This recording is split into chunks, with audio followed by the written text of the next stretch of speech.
Are you looking for a way to improve the flavor of your grilled burgers? Well, if you are, keep watching. I got a trick for you.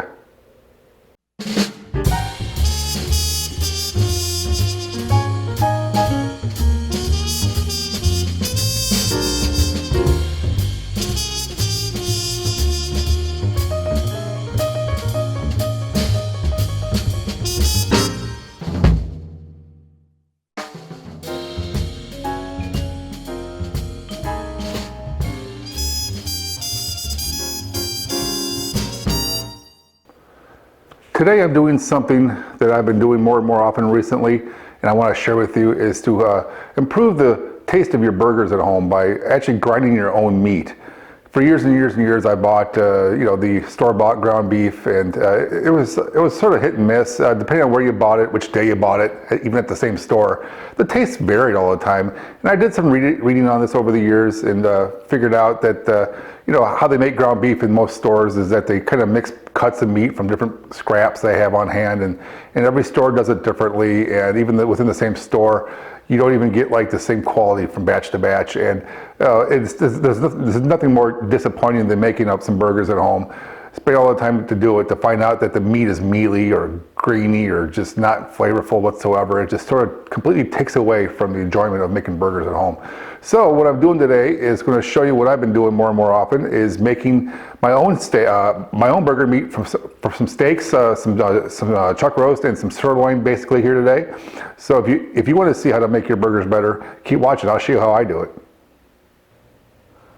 What I have here now is a chuck steak or chuck roast, a piece of chuck roast from the store, as well as a piece of sirloin steak.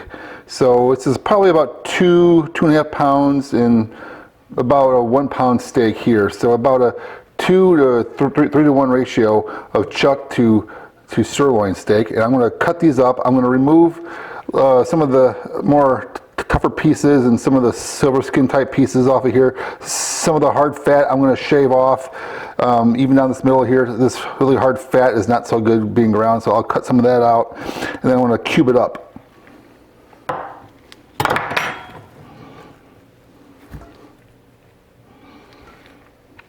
Okay, that's all gone.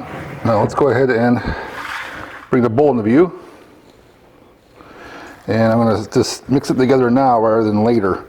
If I grind it first and then mix it later, then I just mush all that freshly, loosely ground meat back down into tightly packed ground beef like I do at the store. So my goal is to go ahead and mix this up now. Okay, now I'm going to go ahead and cover this with some plastic wrap. I'm going to throw it in the freezer for probably 20 minutes or more to firm it up so it'd be easier to grind later. It's been about 30 minutes and I'm back again, and we have the meat here fresh out of the freezer, as well as the grinder parts attached to my stand mixer. These parts are all in the freezer as well to get them really cold. The coldness helps to keep the fat from turning gummy and slimy and greasy as it grinds out. It helps keep the meat in a good form. So the colder it is, the better it is. So let's go ahead and get this stuff started grinding. So I'm going to take some meat, a few chunks at a time, throw them in the hopper here, stick them in there. Could even take something to smash them down with, like this, and shove them down in there. But I'm going to turn this thing up to a speed of around 4. 1.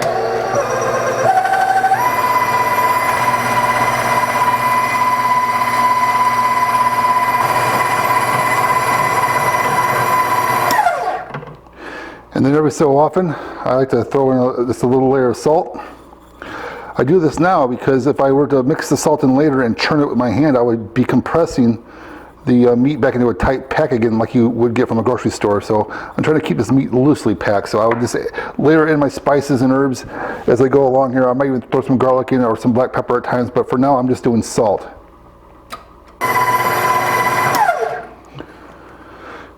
Okay, again, I'm going to add some more salt.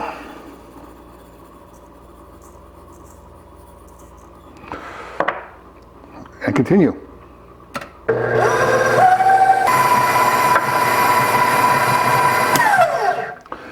And there we go. Just get the less of this out of there. There we go. One more final layer of salt. And this thing is ready to start forming into patties. let's make some patties. So I'm just going to get a handful here with the size that you want, and the trick is to not pack it really tight like you would get from the store-bought ground beef. This is your homemade fresh ground roast, or beef. So you want to just give it enough of a push to keep it sticking together, but not enough where it compacts it really tight. And then I put a little thumbprint in the middle to thin out the middle part, because it'll thicken up and plump up as it cooks. So just like that there. See, so you can still see there's a little bit of looseness to it, okay? So just go ahead and make more patties like that.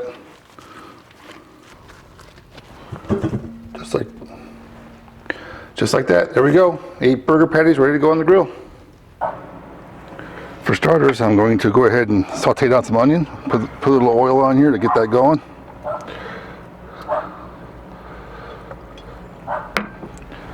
Throw on the onion. What you see here, for those who've not seen this before, is my Big Joe Half Moon griddle grate. So I use this thing a lot for doing like burgers and sauteing things. I think the flavor comes out a little bit better than doing them right out the grate. But I have a hot fire on this side and a cooler zone on this side. So let me get these cooked down and we'll come back.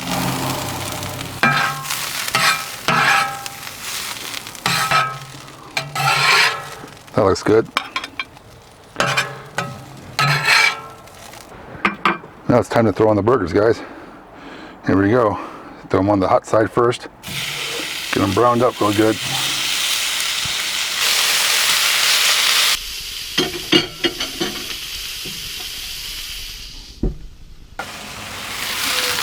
Then after a couple minutes, you can come in here and give them a flip.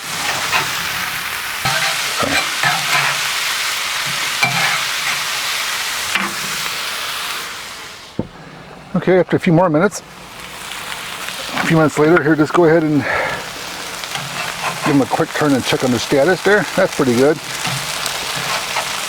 Turn again. Not done yet though.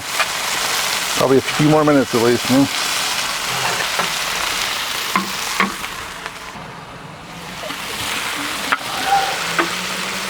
All right, that's looking a lot better.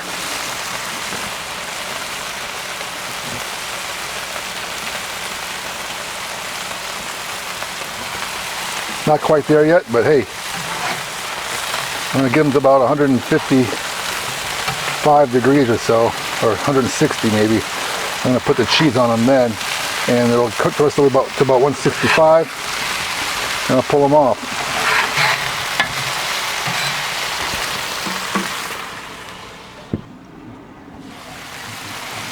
Okay, these burgers should be about 165. Yep, go over. Yep.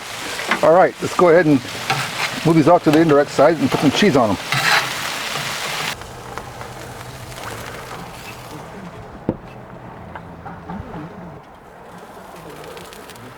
All right, that's looking pretty good. So let's go ahead and get this off.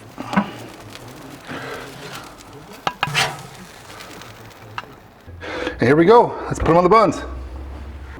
Now what you see here are homemade hamburger buns. I just made them pulling out of the oven like about a half hour ago.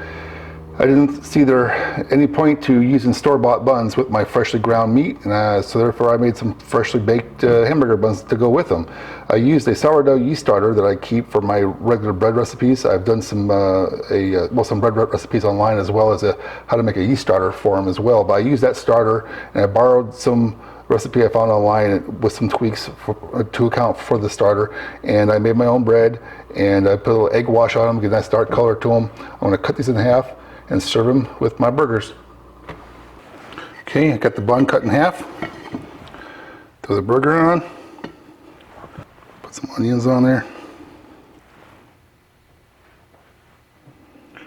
Just like that.